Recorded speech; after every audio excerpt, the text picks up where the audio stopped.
This is American Airlines, the largest airline in the world, a brand originally founded in 1926.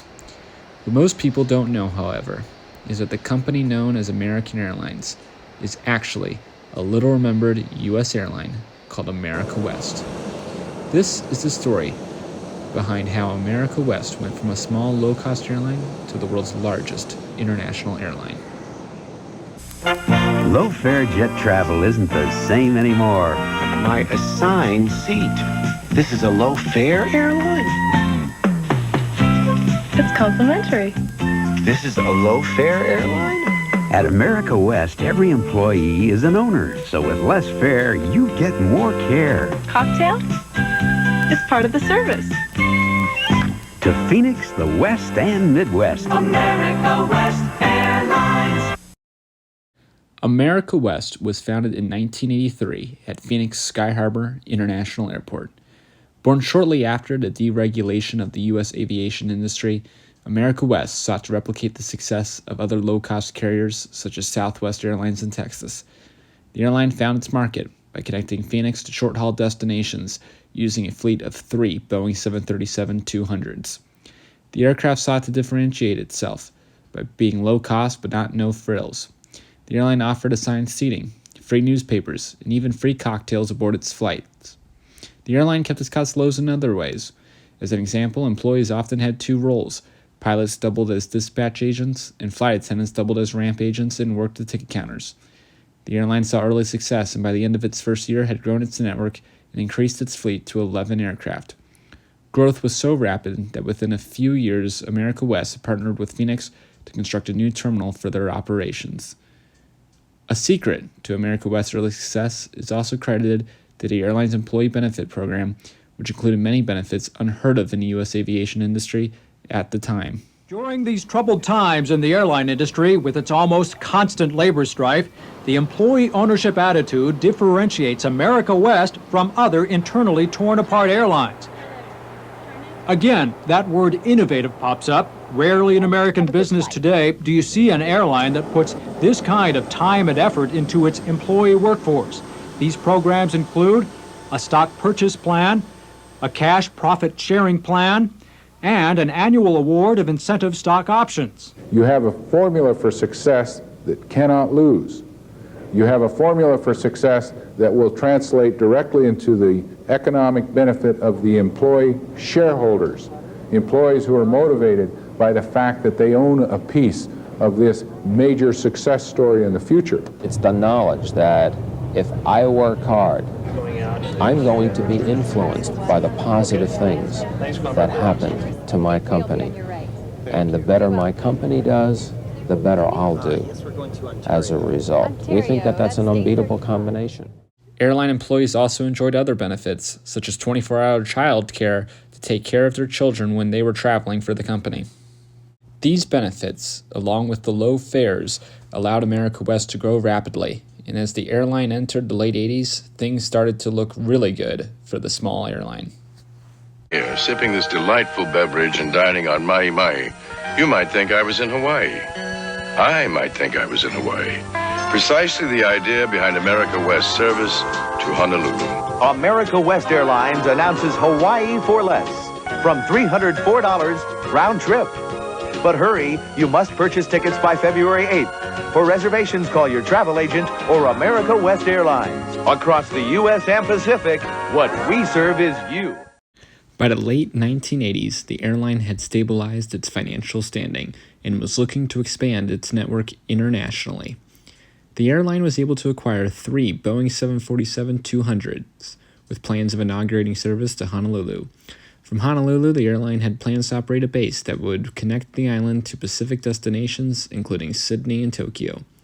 Ultimately, these plans were never fully realized, with Sydney service never materializing and flights to Tokyo originating out of Phoenix rather than Hawaii.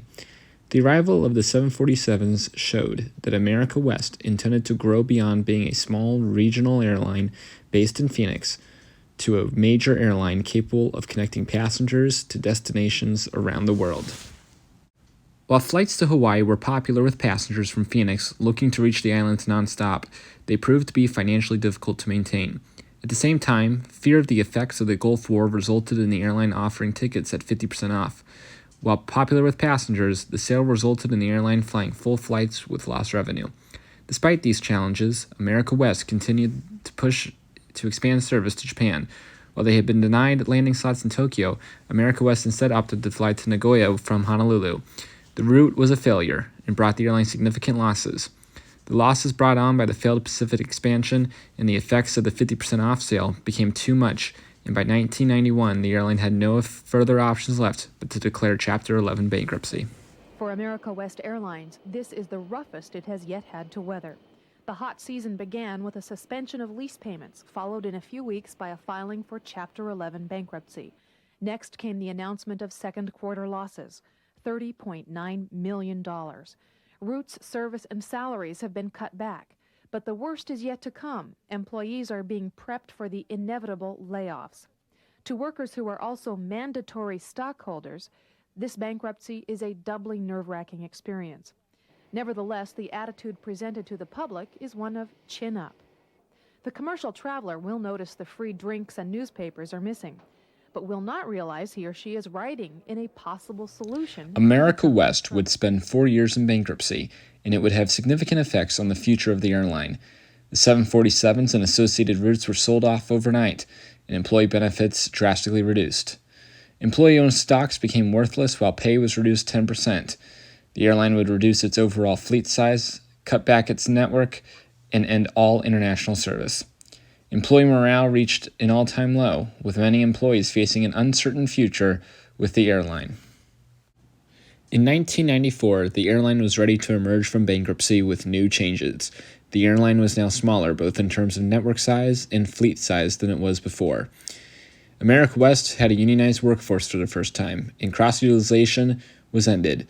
The airline adopted a brand new identity to differentiate itself as it emerged into its new era.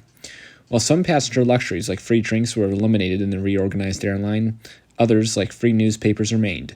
New aircraft began to enter the fleet as the older 737s were replaced with new Airbus A320s. As these new aircraft entered service, so did the airline's new first-class product. Online ticketing was introduced for the first time in 1996, and a new regional hub was established in Columbus, Ohio. By 1998, the airline was again seen as a leader in the domestic aviation sector and saw its highest profits ever in 1998. America West, together with its new branding and appearance, were ready to take on the 21st century.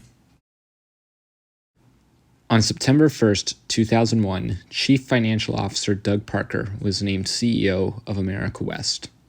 Parker entered and was expected to grow the airline even more.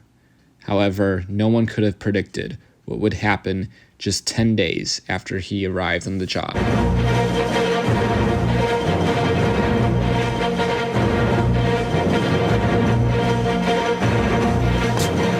It's 8:52 here in New York. I'm Bryant Gumbel. We understand that there has been a plane crash on the southern tip of Manhattan. You're looking at the World Trade Center. We understand that a plane has crashed into the World Trade Center. Overnight, airline traffic plummeted and revenue fell off a cliff. Looking to avoid a possible second bankruptcy, America West became the first airline to secure government-backed loans to help the industry through the crisis. In the meantime, the airline used the decline in passenger travel to catch up on maintenance and other needed upkeep to its network. As a result, cancellations and delays plummeted as America West became the #1 airline in the United States for on-time performance. The airline kept its good image, and by 2005 was the second largest low-cost carrier in the United States, second only to Southwest.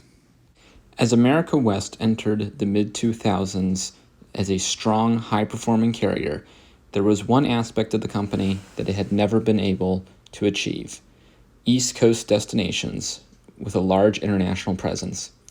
By 2005, it was apparent that America West wanted to grow and expand their network, and the easiest way to do that was through the merger and acquisition of another airline. In 2005, the airline found its merging partner to become one of the largest airlines in the United States and a true full-service carrier. Thank you for choosing America West Airlines for your travel today.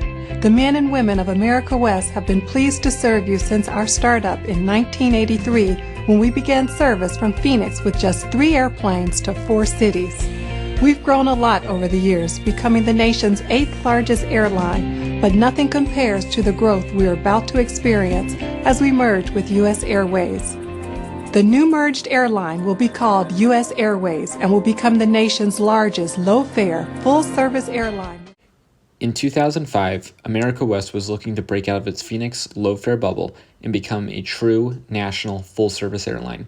In April 2005, it was discovered that the airline was in talks to merge with U.S. Airways. By May, the merger was official.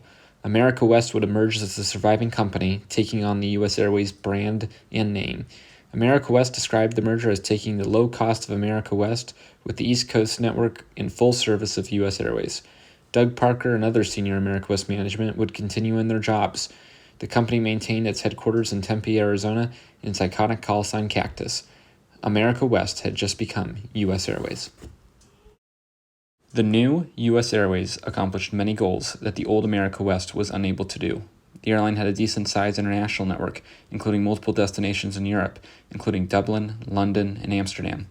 U.S. Airways had the advantage of having 2 large East Coast hubs in Charlotte and Philadelphia. This made the network a true full-service coast-to-coast airline. U.S. Airways also became part of the Star Alliance, opening up more destinations worldwide and the ability to earn miles and status, including on fellow Star Alliance carrier United Airlines. The airline enjoyed many years of success as U.S. Airways, and by 2013, the company was once again looking to merge to create an even larger carrier. U.S. Airways top brass answering some questions tonight about the future of the airline and a possible merger with bankrupt American Airlines. U.S. Airways executives have confirmed they're exploring a potential merger, but they refuse to talk about it much more than that. At a media event held in North Phoenix today, executives talked with optimism about the airline expecting good revenues in 2012 despite high fuel costs. In 2011, American Airlines filed for Chapter 11 bankruptcy, the last of the major U.S. airlines to do so. Around the same time, a planned merger between United Airlines and U.S. Airways failed. Still looking for a merger partner, American seemed like a natural partner for U.S. Airways, and in 2012, the two sides entered into talks. In 2013, American and U.S. Airways agreed to merge, creating the largest airline in the world. In the merger, the original America West company ended, and the headquarters moved to Dallas, home of American since the 1980s. However, once again, Doug Parker was CEO, and many of the U.S. Airways top executives that started with America West took over management of the company. The airline may have been called American, but it was now run by the team that operated America West. America West, the little low-cost carrier from the desert, had somehow accomplished the impossible. It grew from a small little carrier into the world's largest international airline. Its legacy is all over the U.S. aviation industry. Doug Parker, former CEO of America West, was the CEO of American until 2022. Current American CEO Robert Isom began his career with America West. Over at United, CEO Scott Kelly was the vice president of America West prior to its merger with U.S. Airways. Phoenix Sky Harbor is still a major hub for American, continuing the legacy started by America West. America West's story of how even the smallest companies can go on to dominate and define an industry. Thank you for watching this first episode of the Ultimate Travel Guide, Behind the Scenes. This is a new channel, and I hope to continue to improve its content as time goes on. The easiest way you can do that is to leave a like and hit subscribe. Once again, thank you for watching.